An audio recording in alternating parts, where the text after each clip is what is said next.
So, good morning, guys. Welcome back to day 5 of my study challenge.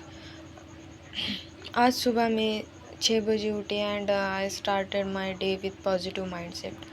Honestly consistency maintain करना थोड़ा difficult होता है, but day 5 तक आना itself feels motivating.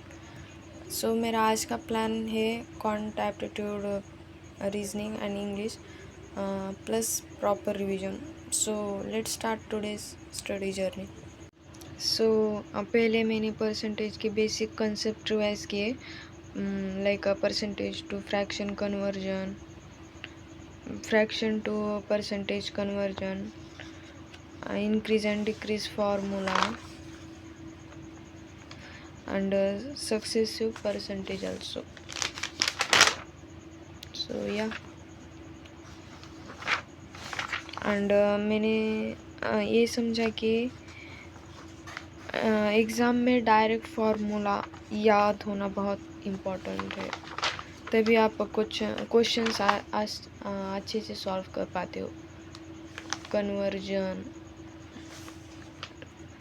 Conversion from percentage to fraction, ये कुछ उसके एग्जांपल्स है.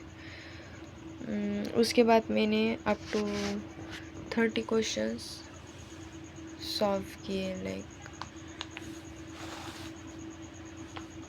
Up to 30. उसके बाद मैंने थोड़ा क्वेश्चन सॉल्व करने में मुझे बहुत टाइम लग रहा था, बिकॉज कैलकुलेशन पार्ट स्लो हो रहा था. बट फिर मैंने शॉर्ट ट्रिक्स यूज़ किए, जैसे 10%, 5%, 1% method and fraction conversion shortcut. So gradually speed improve हो रही है. मैंने टाइमर लगाया था लाइक 20 मिनट्स का, एंड उसमें क्वेश्चन कंप्लीट करने की ट्राई की. एक्यूरेसी अराउंड 80-85% थी, which I think is decent, but improvement is needed. And quant में डेली प्रैक्टिस इज़ मस्ट. अगर 1-2 दिन गैप हो जाए तो स्पीड कम हो जाती है. So daily practice is must. Quant के बाद मैंने शॉर्ट ब्रेक लिया एंड देन रीजनिंग स्टार्ट किया.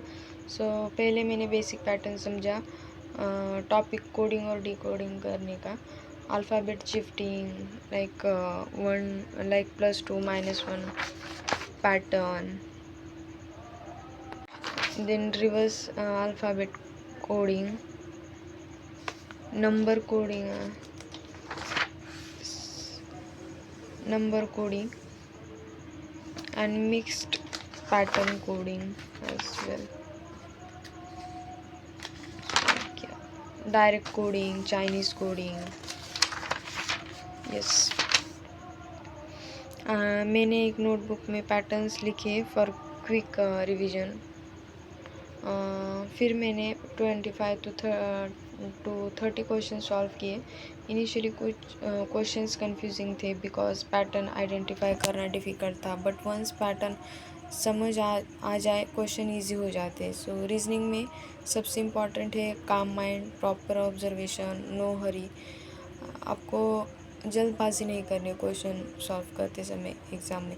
मैंने ट्राई किया कि हर क्वेश्चन को लॉजिकली सॉल्व करूँ इंस्टेड ऑफ गेसिंग. रीजनिंग के बाद मैंने इंग्लिश की प्रैक्टिस की, cloze test plus error detection. पहले मैंने ग्रामर रूल्स यूज़ किए, tenses, subject verb agreement, articles, prepositions. Then मैंने 2 क्लॉज टेस्ट पैसेज सॉल्व किए.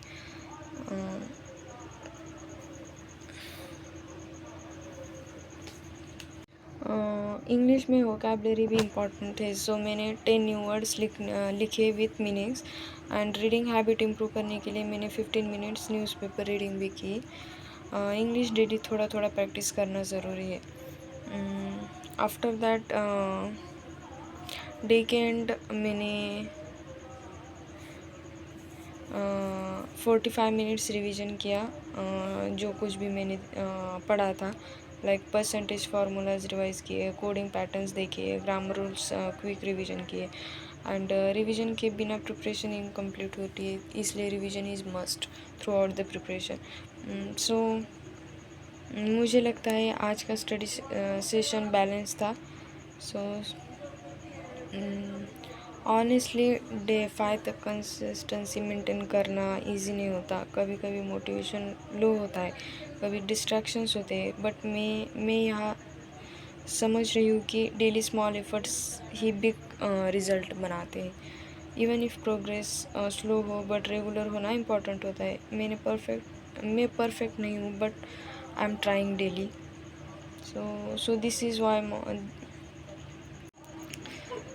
yes so this was my day 5 study blog. अगर आप भी किसी कम्पिटिटिव एग्ज़ाम्स की प्रिपरेशन कर रहे हो तो remember consistency greater than motivation. Consistency होना बहुत ज़रूरी होता है। So please like, share and subscribe if you enjoy daily study updates. See you in day 6 with new topics and new energy. Thank you for watching.